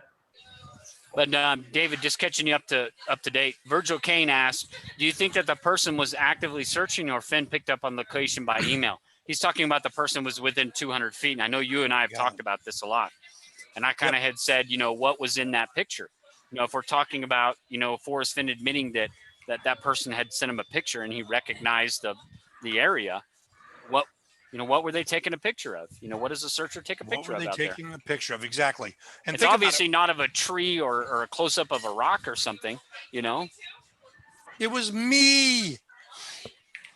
No, what you take a picture of, you take a picture of people in your group. You take a picture of your kids, your wife, your husband, but whatever was in the background was not recognized as the blaze or as the location that the chest resides. I spent a lot of time as a 35 millimeter photographer. I spent a lot of time as a paranormal investigator. So, photography and video editing and photo editing became a big part of my life for a long time. And so, you begin to realize as you go through the collections of your photographs, the only photographs that really matter to you are the ones with people that in them. Okay. And so that's what we tend to take more photographs of. So when you start to break it down to what people really take pictures of, the person in it becomes primary, the location becomes secondary. Okay.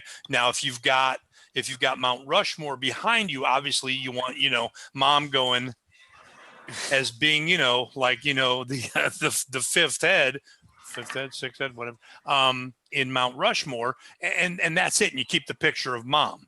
And if you're smart, you write on the back, here's mom being stupid at Mount Rushmore, so the kids know and the grandkids know and all of that. But again, whatever that picture was taken of a man, might have been with a woman, and whatever the blaze was in the background, which tells us what, ladies. We don't know that. That's true. But. Okay, we can give it potentially, but think about this. Okay, let's for a minute imagine that the blaze was in the picture. Okay, take that for a moment. Okay, so we've got a picture of David Kramer, and thank you. And we take a picture of him, and in the background is the blaze. What does that tell you about the blaze? Blaze is large. The blaze is large. Large enough. Exactly correct. That's exactly right. Unless David Kramer is 2 foot. And there's a bazillion of them out there, folks. Oh, David, have you? Love that comment. I don't think Sean has sent the solve or any parts of it to Fenn. Have you revealed anything to Fenn? The only thing that I revealed to Fenn was my entire Yellowstone solve. And again, if you go to the Ignorance Denied site, you'd have to go back probably a year. I put my entire solve there. Well, I'm kind of curious more about the idea that Fenn has seen the correct solve, and basically, it's not that he saw the correct solve, man. It's not that he saw the correct solve. He just caught a picture of the blaze in a photograph. Well, he's seen something in a photo that's very specific or specific enough for him to recognize, and that, maybe or maybe not, he knows why they were there.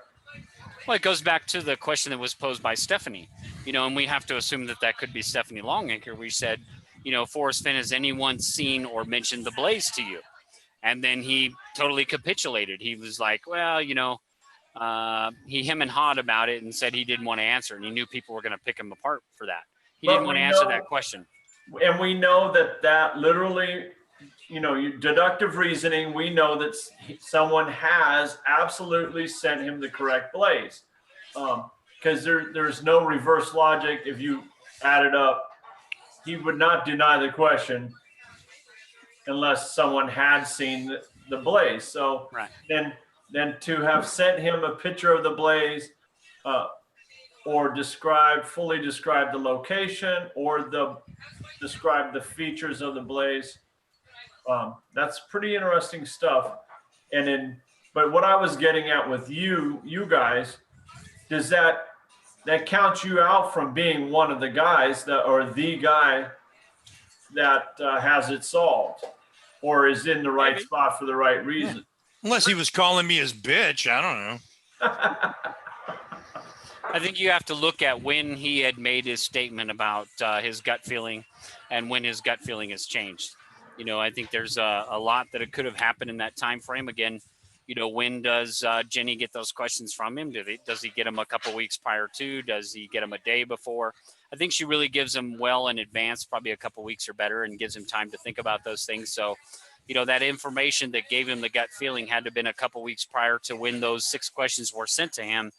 And then when his gut feeling has now wavered, and I've said it on, Hint of Riches that, and Harry's forum, that it's likely to believe that those that have sent him, their complete solve, and maybe, or have posted it on the forums, openly, of when they're going to search and everything else and where they're going to search, but have not yet gone to search, are not included in that group that has given him the gut feeling.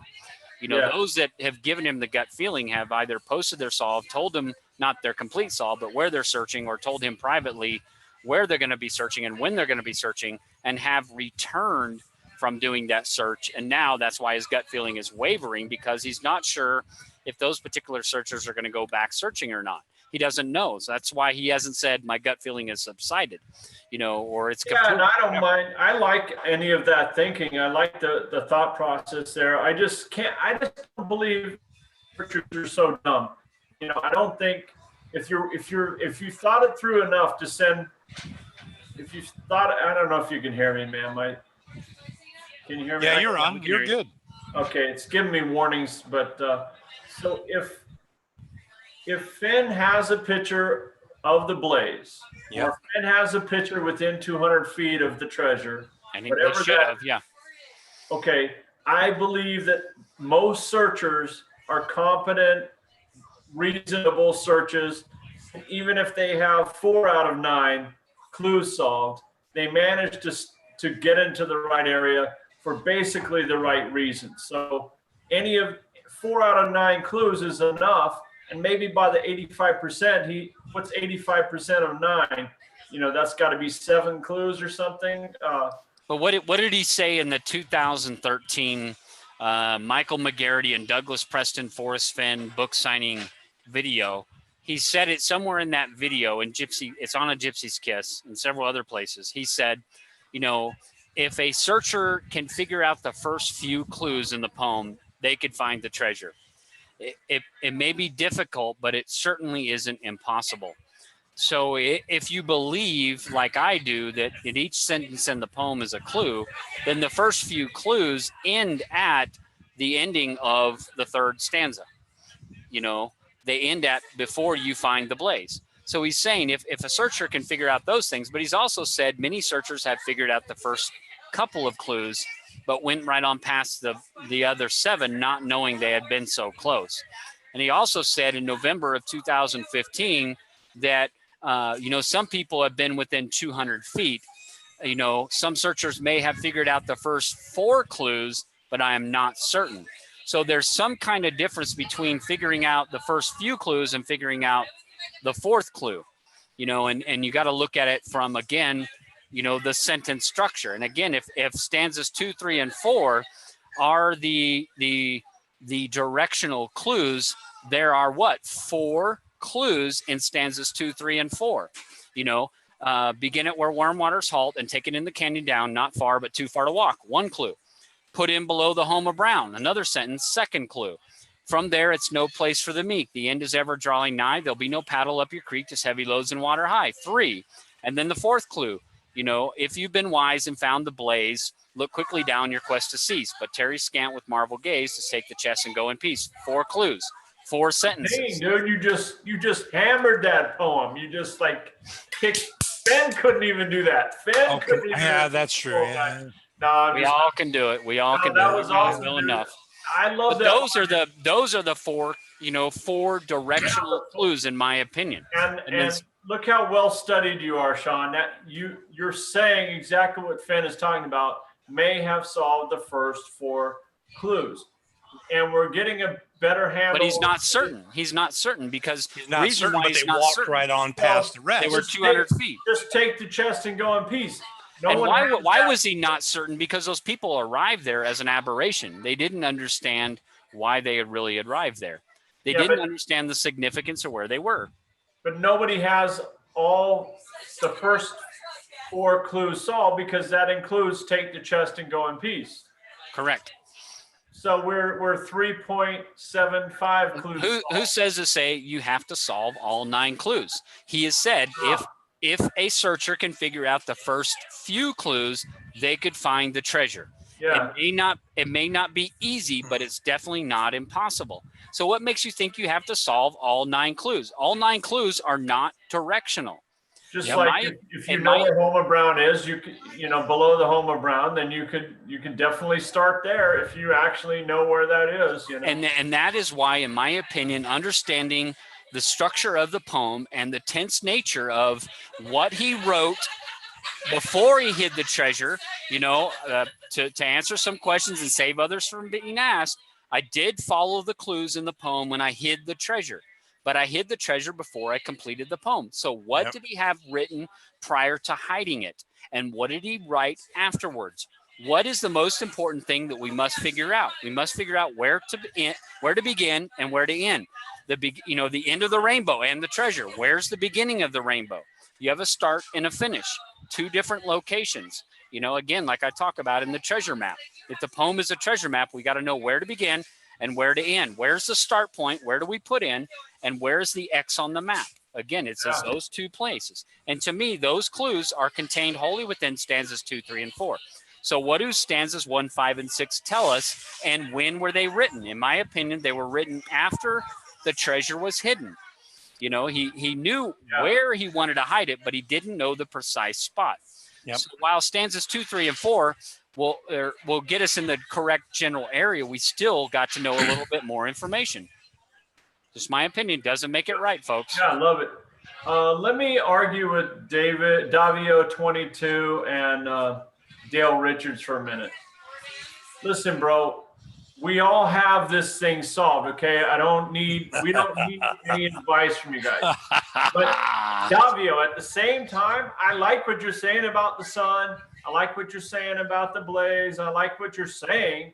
Dale, I like what you're saying, okay? But dude, do you realize you're at some trailer trash level of humanity where you actually believe that you're teaching us something, or that you've got the solve correct and we're just some completely Davio, none of us know anything for certain. Not Dakar, yeah, but not dude, me, not David. I want you to meditate for a second, okay? I'm at peace with my solve. I can be right with my solve, but I don't have to preach to the whole freaking choir, dude. Okay? We don't need Davio, if you got it found, I'll praise you, man. I will applaud you. I'll stand up and give you a standing O if you find it. If Mindy finds it, if Wolf finds it, if Bill Gorman finds it, they will have my applause. I will stand up on the top of my chair and applaud them.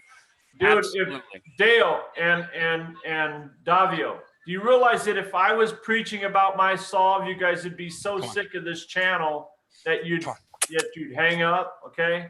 Good girl. So get beyond that level of maturity and just accept the fact that even out of you and Dale, one of you is wrong, okay? Out of everyone in this room, all of us are wrong except for possibly one, okay? Or we're all wrong. Please, yes, or we're all wrong. So have a little intelligence here, okay? All right, I still like you guys. I would still like to hear your ideas. Okay, I just want you to realize before you spend $10,000 on your next trip and you kill your marriage that you're probably wrong, okay? But it's fine. You can be right. I'll be cheering for you. But the mathematical likelihood is zilch, okay? Here's something Minotaur Marino said. I lost it. that Minotaur Marino had said to call. I don't know if it's just coincidence, but I started revealing myself to Fenn this past fall. Well, here's something I'll tell you, Minotaur Marino, and everybody else, and this is not meant as anything. I don't mean to come off that way. David and I stopped telling Fenn where we're searching in November.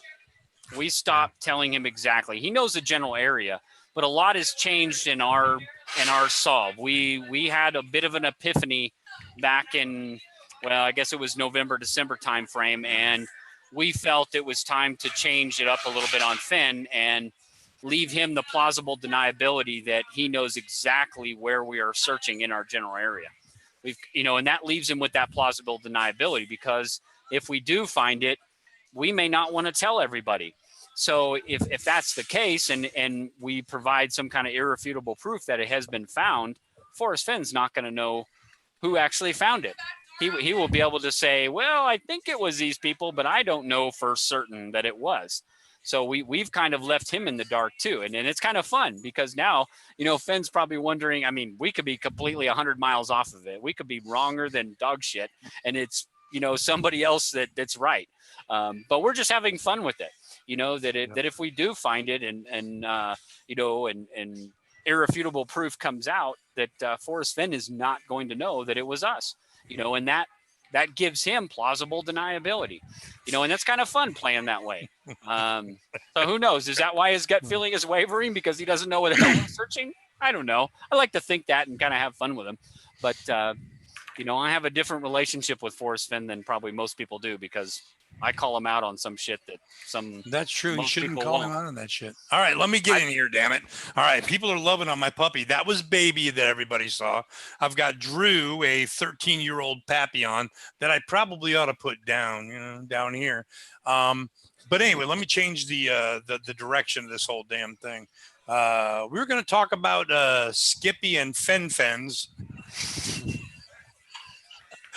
drive from wait, that was, you're channeling Bill Gorman.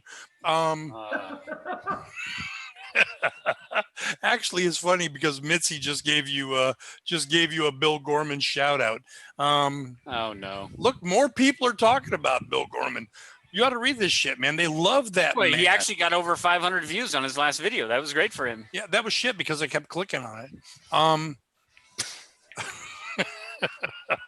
But anyway, talking about the drive that Skippy and Forrest would have made from Wyoming and taking it through all the states back down to Texas, and talking about the unemployed Texas guy with 12 kids and driving back up. If y'all look up, there's a really excellent site out there with a 1940s Colorado map, and I use Colorado as kind of like the center place. There's Wyoming and New Mexico, but anyway, there's a map that tells you or shows you all of the roads that lead back down to Texas. And when you look at that, it shows that the super highway, as they call it in 1940, the speed limit was 50. Well, these guys were driving 20. So they were not traveling on those super highways. So where were they traveling? They were coming down from Montana, Wyoming, Colorado, New Mexico, and Texas on really small roads. And if your solve is not somewhere along a place where they could fish or hunt or camp or whatever, stop into some small town on a regular basis, you would think. Yeah, exactly. And what did they say in the long ride home? Forrest Fenn said somewhere along, Shoshone, and I'm probably pronouncing that wrong, and Casper was when that whole incident between him and Skippy, had the whole incident. So you got to think that at Casper, if that's where they were heading to Casper, that there's a fork in the road between Casper, that they went a different direction. Did they go to the eastern slope of the Rocky Mountains, or did they run through the Rocky Mountains? And David and I have had a lot of conversation about this is that, would they have gone the same route that they would have known that their father had taken them, the many years prior to, the 10, 15 years prior to of all their life, or would they have gone a different route? In my opinion, they're going to go along the same route that their father Marvin has taken him over the years and known that those landmarks that they pretty would have known safe. those turns Pretty safe they would have bet. taken, because they had people that they know along that path that they could trust Yeah, they probably did. to trade with, or to get things from, or to stay the night. Or But let me give you guys an example. Let me give you guys an example here. I've studied searching for Lewis and Clark thoroughly. Okay, Fenn exaggerated about the 50 miles. Okay, that was not 50 miles. He exaggerated how many days and nights he was there. It was not that long of a trip for him. He exaggerated about, whatever. Okay, there's a lot of flaws in that story. So I'm certain that if he said he had to stop every 20 miles to change a tire or whatever, 50 miles. Yeah, whatever it was, he probably exaggerated that. Okay, he probably exaggerated a lot of things, and I don't mind. It's like he's a storyteller. What good is it? I mean, he's 85-15. I mean, yeah. So the stories weren't so exaggerated 40 years ago, but they're getting pretty exaggerated by now. But you got to think, Marvin and David and I have talked a lot about this, is that, Marvin taught his sons well. He taught them how to, I hate to call it live off the land, but he taught them how to fish. He taught them how to hunt. He taught them how to do those things to provide for themselves. So you got to think of those things, that if he's going to allow his 16 and 14-year-old son to drive 1,600 miles between Yellowstone and Temple, Texas, you got to have a lot of confidence that those boys are going to be able to provide for themselves. Now, there was a completely different world 70 years ago when those boys, whereas I would not allow my kids to drive 1,600 miles. But you like your kids. Marvin apparently didn't give a shit. My kids, I mean, I got to admit here, I send my kids out into the real world and I just say, do your thing. I really hope they suffer. Okay. I don't want them to lose a limb. I don't want them to, I don't want them to, get hurt or anything, but I do want to give me another kiss, guys. Hold it. Oh, she ran off. She's shy. She doesn't want to come in. Come on. Get it on now. Best part of the show. Well, it is now. But yeah, you had to think of the places that they would have traveled, to be able to provide for themselves, and whether that be fishing, whether it be hunting, or whatever they had to do to trade. I like making my kids suffer. Okay, I want them to be hungry. I want them to be broke, and I'm not giving them a damn thing. I know you guys may think that. I have 11 kids, okay? I know all about it, okay? Don't let me, I don't need it. I know what these kids need is experience. They need to suffer. They need to figure it out on their own. They will not ask the right question. He's not giving them all the answers. Again, he's not telling us all the answers. He wants us to learn for ourselves. Yep. That's the best way to learn. He talks a lot about that in his epilogue, I admire that about Fenn. They obviously had a lot of free agency, a lot of time, a lot of ability to think and do for themselves. He was hungry all the time. That's what probably made him a successful businessman. So I'm going to say it right now. Forrest Fenn, if you're watching this either live or tomorrow when you're sitting down with your feet up and Willie's sitting on your lap and I don't think you have a fire going. It's too warm for that. But you're sitting up, give us a shout out. If you really agree to the fact that you're trying to teach us lessons and you don't want to just give us the answers directly and you want us to think for ourselves, give us a shout out. I'll challenge you. Throw it in your own little cryptic way, Scrapbook 189, a new Q&A or whatever. Let's hear it. Yeah, and don't worry, Fenn. I will call you right after the show. I know you're, missing me. I got 12 texts from you. I'll get to you. Okay. You're on the list, and you're a stalker. We know it. And Shiloh, that open invitation is still there, buddy. That's true. Sean, we got any questions over here in the room? I don't know. I haven't. There ain't no questions. Everybody's just enjoying. I think we're Fenn Treasure Hunter and those guys do a great job of really paying attention to the room, but usually our room just ignores us and they talk to themselves. I mean, they do a good job. Yeah, that's how it should be, right? We've been trending really good between like 48 and almost 60 people. So Mary Green said there were tube tires back in Yellowstone days. You need to just patch them. Well, then why in the hell did they fill the damn back seat with tires? But she's right. She's absolutely right. It really were about the tubes. That was a great thing, man. I've put tubes in many a bias ply tire back in the day. Well, here's a question from Ben Downing. He says, panel, when do you think he started working on the poem?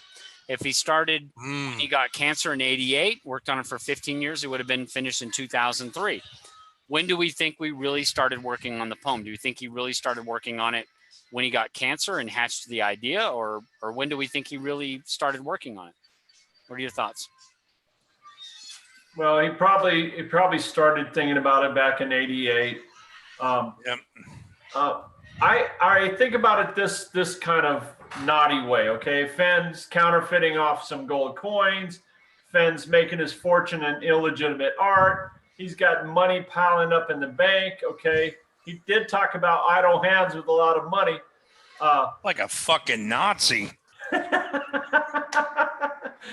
No, I mean that was him, Forrest. At a certain point, Fenn is like, dude, does people even appreciate what I've done in the military, what I've done in the art business?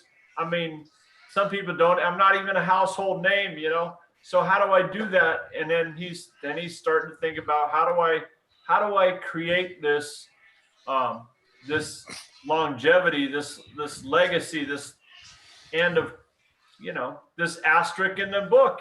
That's what he's talking about. He's saying, how do I become more than an asterisk? And well, and I think Jenny asked him the question, had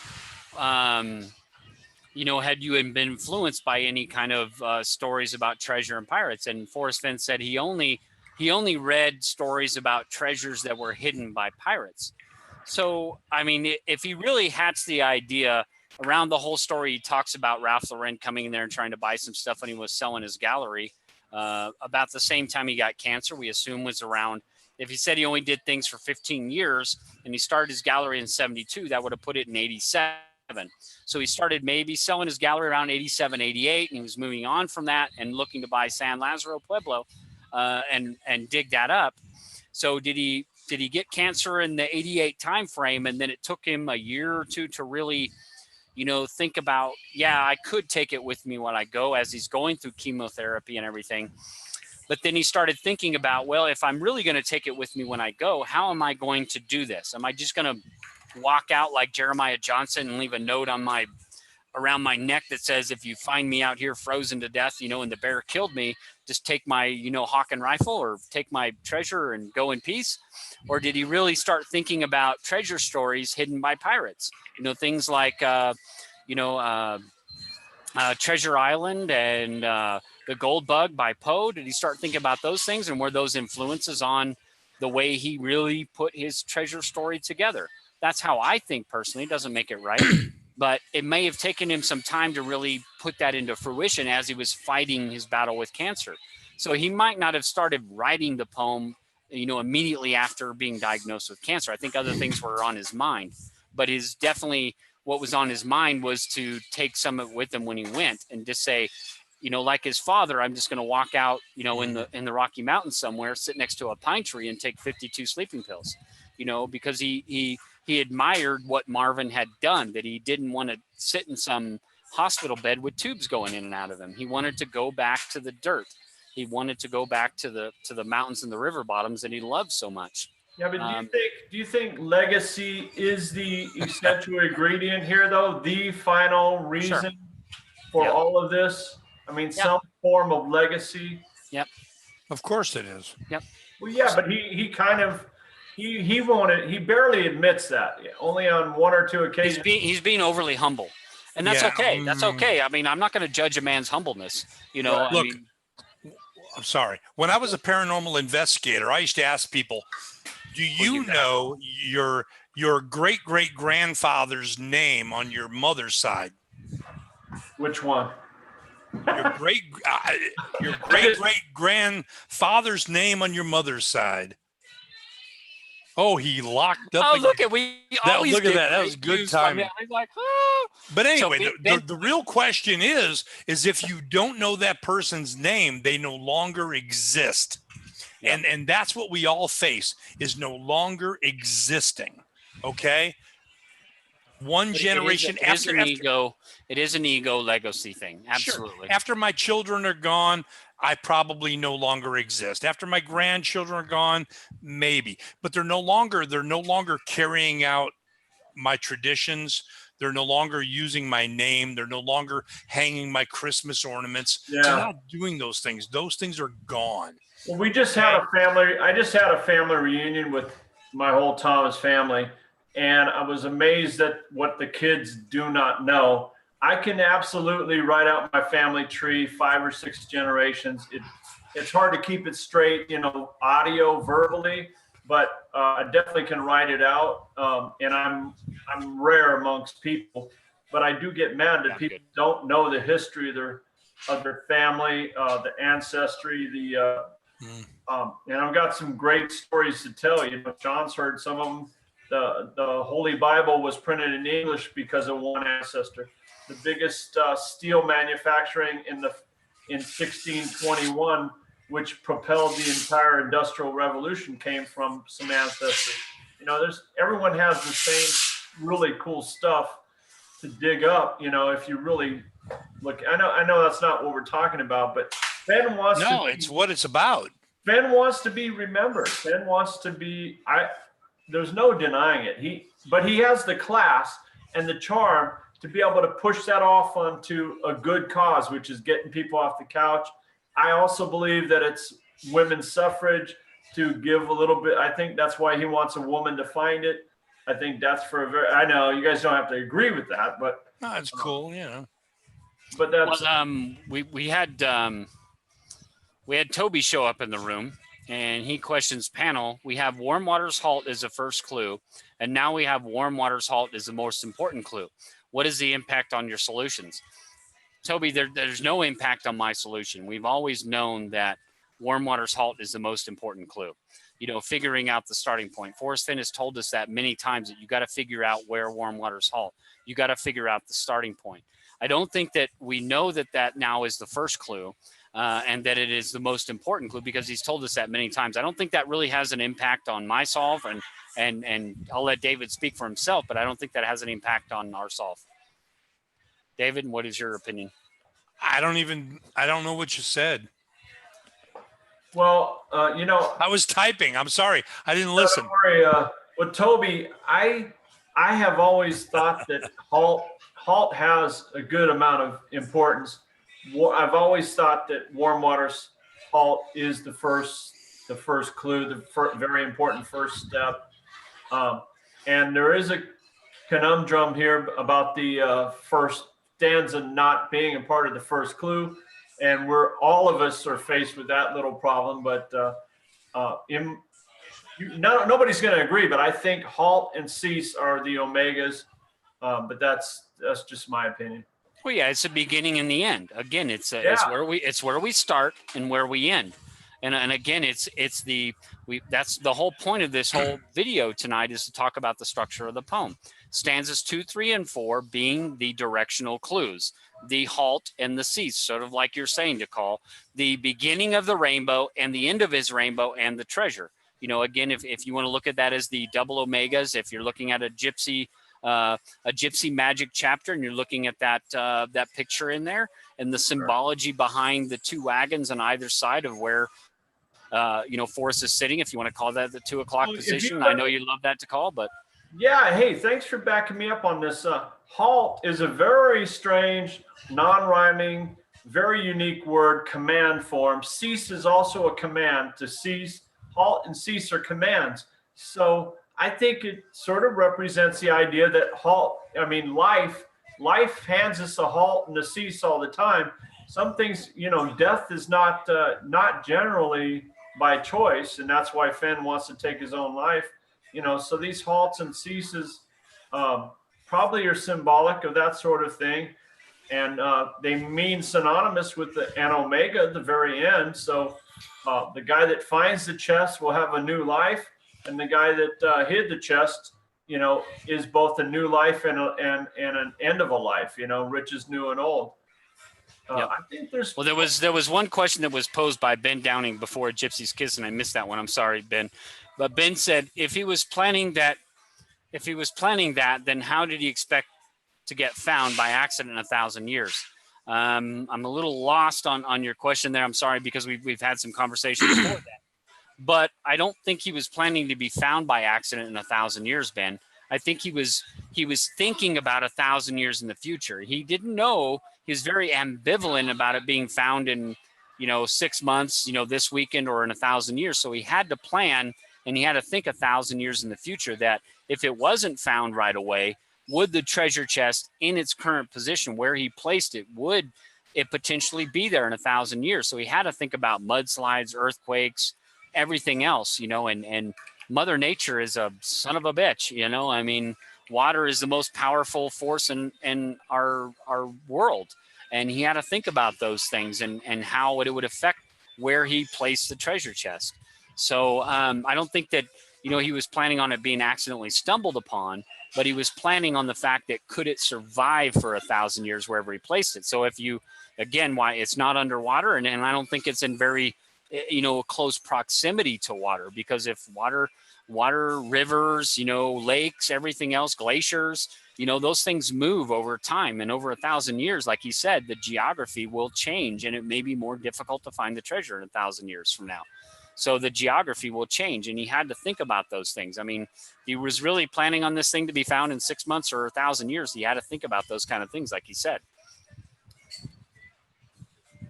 Yeah, and I wonder. I mean, he knows that he wanted his autobiography and his DNA to be discovered, and that, I mean, that's really important.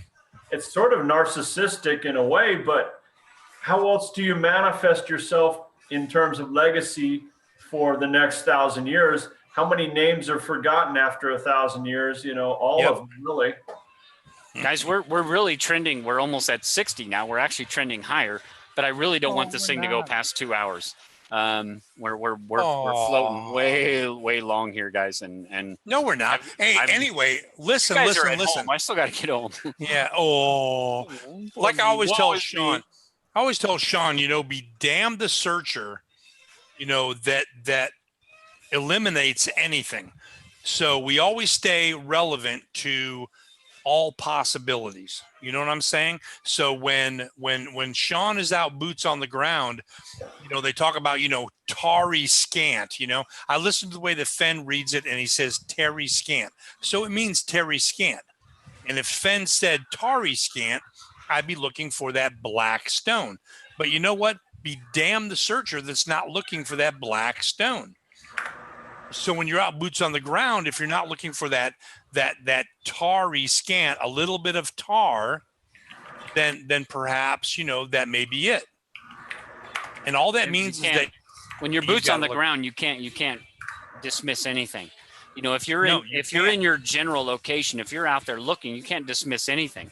And that's why, like Fenn Treasure Hunter says, you get out there and it's completely overwhelming. You want to kick over every log. You want to flip over every rock. It's, people, in my opinion, there's a lot of searchers that believe that the poem is going to lead you to a precise, exact location, that you're just going to look down at your feet and there's the treasure. I'm not of that belief. I think that the treasure gets you to a general area, and the clues will get you to a very close proximity, maybe within several steps of the treasure, but you're still going to have to uncover it. The job is not done. It's still going to take, and it is completely overwhelming. Those of you that been boots on the ground, you know what I'm talking about. You get out there, you have an idea in your mind, you get out there and you're like, holy shit, I've got to turn over every log out here. And you may be absolutely right. That's maybe what it takes. And it may be as simple as you walking straight up to a petroglyph of FF in there and looking down and there's the treasure. I don't personally believe that, but if it is, hell, I'll applaud you. I'll stand on top of my chair and applaud you and bow down to you. That's awesome if that's it. I don't think that's it, folks, but it could be. Absolutely. Who knows? Anything is possible, guys. I'd be so happy if somebody found this thing. Oh, God. Yeah. I'd sleep so good. Yeah, it would be awesome. I'd be extremely happy. Doesn't matter who finds it. Awesome. They deserve it. They've earned it. I'm happy cannot the day take that away from Sean them. calls me and says, "Woo, we got it." Yeah, I love it, man. I'd be honored to be hanging with you guys, and bam, you guys got it. That'd be awesome. Yeah, we're coming to Vegas, baby. Oh yeah. Trust me, man. We're going to Fremont Street, and we're gonna show you some shit. Well, guys, we're really coming up on 2 hours here, folks, and I really would like to wrap this up. We're trending really good. We're still at 59. That's awesome. You're at 60. We greatly appreciate all you guys coming out tonight on a Thursday. We hope that you all have had a great time on your 4th of July weekend. And I told you guys, I hope that you go out there and eat some hot dogs and some American apple pie and burn your fingertips. But my poor daughter, yeah. What happened with that? She was playing with a sparkler and she touched the end of it and she burned her finger. So I was a horrible father. I did not give my daughter the safety lessons. She just burned a little of the tip of it and got Just a little. But it was horrible. So, obviously be safe out there, guys. We appreciate you all coming out tonight and spending a couple hours with us. It's been a fun conversation. We'll definitely go back to the chat, over the next couple of days and try and see if we can answer some more questions. It's been a lot of fun with you guys tonight. David, DeCall, give you guys a little bit of chance to say hi to everybody and go for it. David, go ahead. What the hell am I going to say, man? Everybody's just partying their ass off in the room. People got questions. What a great night. Toby just joined us from wherever the hell, a Gypsy's Kiss. Thanks for showing up late. But we're glad everybody came out. He was talking sex with Shelly. Oh, so. that's right. Hey, fuck. Yeah, you'll be able to rewind that. Catch some pointers, Totally not Missy just said I can't play with her chest. Never mind. I don't know. She did. She said I can't play with her chest. DeCall, you got any last words? Keep it clean, guys. Oh, really? Oh, coming from you? Yeah. Yeah. I got plenty of moral boundaries here now. Moral boundaries. Explain. We've all got another hour. DeCall Thomas at gmail.com. YouTube channel DeCall Thomas. Facebook /DeCall. FennTreasure.com. Email, call me, whatever, dude. I like to chat with people, when I'm driving or whatever. Yeah. So again, guys, if you're not aware, we have had one of our Fenn tubers and searchers in the community this last week or so have a very tragic event in their family. That is Shannon Oots, and if you're not familiar with it, she has put a video out on it. And we have asked, those of us in the community to help her out. She has put a PayPal account out there, and it is at shannonub@gmail.com. And you can go there and you can definitely donate to help her and her family out in this time of crisis. I'm not going to talk about it. If you want to know more about it, you can go to her channel and listen about it. But we are a community. We like to bitch and gripe at each other and fling mud at each other. But when it comes to a crisis, we all know that we do come together and help one another out. So we do ask that if you haven't, go over there and donate $1, donate whatever you can, or even send her, a comment on her thing and just telling, that your prayers and thoughts and sympathies are with her. That means a lot. Hell, he said Hotmail, not Gmail. Is it Gmail? I'm sorry. Toby's getting you it's right. shannonub@gmail.com. Thank you, Toby. Love Shannon. God bless you, Don. So Shannon's a great friend of ours. She's a wonderful asset to this community, and we definitely want to support her in her need in her time of need. So again, guys, we appreciate you all coming out tonight and spending a couple hours with us, and we hope you've had a good time tonight. If you haven't already, please like this video, subscribe to the channel, subscribe to DeCall Thomas's channel, and we hope to catch you all on the flip side. And damn you all that disliked us. And we're not going to give you double flips around here, folks. We love you all, and we hope you all come back. Yeah. Hi, Bill everybody. Gorman. Hi, Good Bill. night, everybody. That's Oh, right. geez. Hello.